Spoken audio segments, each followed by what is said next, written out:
Salut YouTube, aujourd'hui nouvelle vidéo et dans cette vidéo on va voir comment faire de la gangster music. Je dis gangster music mais c'est le seul terme que j'ai trouvé pour qualifier un petit peu le style qu'on va faire aujourd'hui. Donc pour vous la faire simple, ça va être tout simplement de la slap house avec un BPM assez lent. Donc quand je dis lent c'est entre 80 et 100. Je pense que vous avez déjà tous entendu ce genre de son. Donc c'est souvent des clips avec de jolies filles ou des belles voitures. Là vous voyez qu'on a choisi les belles voitures. Donc c'est un style que j'apprécie énormément et donc voilà j'ai voulu faire ça pour aujourd'hui. J'espère que ça va vous plaire, j'ai pas d'autres idées pour cette intro, donc je vous propose qu'on aille directement sur FL Studio pour qu'on puisse voir tout ça en détail. Donc le petit hic avec la vidéo d'aujourd'hui, sinon c'est pas rigolo, c'est que j'ai tourné la vidéo aussi une fois, sauf que là c'est pas un problème au niveau de la carte son ou quoi, c'est juste que ça a sauté en plein milieu. Ce qu'on va faire, c'est que je vais vous montrer ce que j'ai fait depuis tout à l'heure. Donc voilà, je vais tout vous montrer en détail et puis en espérant que ça puisse vous apporter quelque chose en retour. Donc globalement, je suis parti d'une loupe donc, que j'ai récupérée sur internet, donc c'est sur le site Looperman. Donc pour ceux qui connaissent,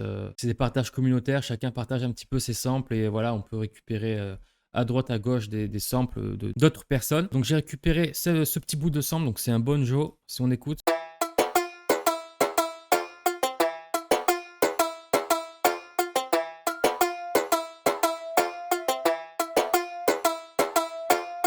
Donc c'était parfait pour l'idée que je me faisais de la prod. Puis vous allez voir que l'inspiration est venue, voilà, donc je suis content de ce que j'ai fait. Donc premièrement, je l'ai envoyé dans le mixeur, donc il est ici. Donc je lui ai ajouté une petite EQ, donc assez simple, pour juste lui enlever les bas. Ici, une reverb. Donc pour la reverb, j'ai pas mal poussé l'effet, donc c'était voulu. Je vous explique justement ici. Donc là, vous voyez que la reverb, elle est ici, et donc c'est là où elle est à son plus haut. Et après, justement, ça récupère ici avec la version normale, on va dire. Donc si je vous fais écouter avec la reverb.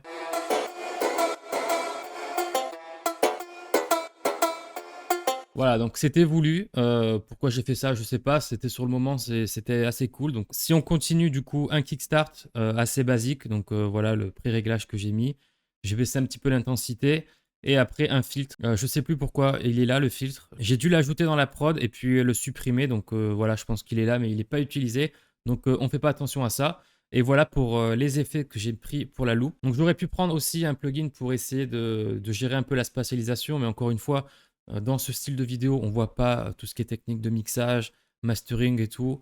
On reste vraiment dans le basique. Donc, on fait au plus simple dans ce genre de vidéo. Si vous voulez aller plus loin, il y a des petites ressources en description qui pourront vous être utiles du coup. Donc là, voilà pour le début. Après, pour la partie des drums. Donc ça, je crois que c'est le premier drop. Donc pour commencer, on a un kick, donc assez basique. On a une clap. Donc si on reste dans la partie des FX, là, on a des bruits blancs. Donc ça se fond parfaitement avec la basse, donc je vous ferai écouter après. Donc pour l'instant, ça fait ça.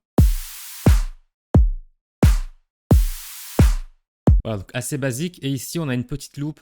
Donc on va dire que c'est des pads. Donc c'est vraiment pour couvrir l'arrière-plan de la prod et donner un petit caractère et une petite vibe sympa à tout ça. Sinon, ça sonne un petit peu vide. Donc je fais écouter ça. Donc là, le volume, il est assez bas et c'est volontaire. Donc là, si vous n'avez pas de casque ou ni d'enceinte, vous n'avez clairement rien entendu. Et ici, maintenant, si on passe à la basse, donc la partie la plus intéressante, donc tout se joue sur une seule ligne. Donc ici, la E.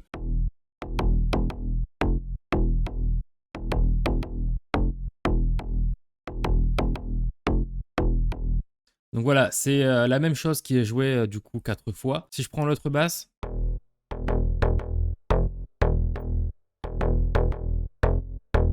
Donc la même chose qui est jouée. Ici, du coup, c'est une basse reverse. Donc c'est-à-dire que la basse, elle a été jouée à l'envers. Donc ça donne cet effet un petit peu d'aspiration, on va dire. Donc très léger. Si je l'aurais poussé par exemple au fond. Voilà, vous comprenez bien l'effet. Donc là, je l'ai coupé, je l'ai mis sur deux niveaux là comme ça. Donc ça donne ce petit effet uniquement sur le temps où j'en ai besoin. Donc c'est pour ça que j'ai pas allongé la note. Et ici, on a tout simplement une sub. Donc elle joue comme ça.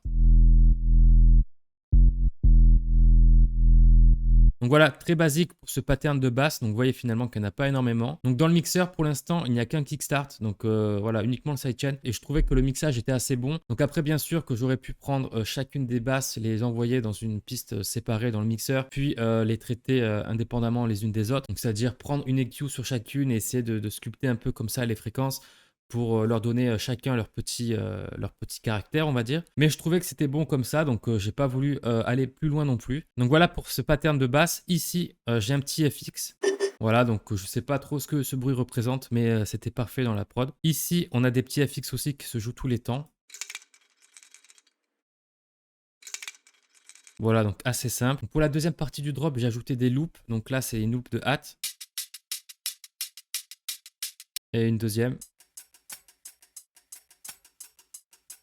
Donc là, je ne l'ai pas fait pour l'exemple, mais voilà, n'hésitez pas avec vos hâtes et tout ce qui accompagne un petit peu, d'élargir un petit peu au niveau de la stéréo, c'est vraiment pas mal. Là, je ne sais pas si je l'ai fait dans mon exemple, mais c'est une bonne chose à faire en général. Là, du coup, on a la loupe de banjo, donc que je vous ai fait écouter au début.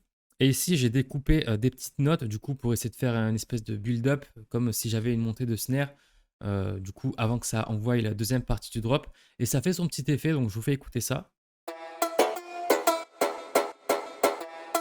Voilà, donc c'est très sympa, vous verrez au résultat final. Donc finalement, on a rapidement survolé cette prod et je pense que c'est le style qui veut ça. Donc en général, ce qui est pas mal utilisé, c'est des instruments, ou même un vocal, une phrase répétée en boucle avec pas mal de reverb et jouer sur le pitch et le formant, ça peut être sympa. Donc c'est assez minimaliste et je pense qu'il faut tout miser clairement sur le kick, snare ou clap si vous en mettez et tout ce qui accompagne tout ça, donc au niveau des drums et surtout au niveau des FX, c'est super important. Donc voilà, j'essaie de faire quelque chose d'assez cool. C'est pas la plus longue du coup que j'ai faite jusqu'à maintenant.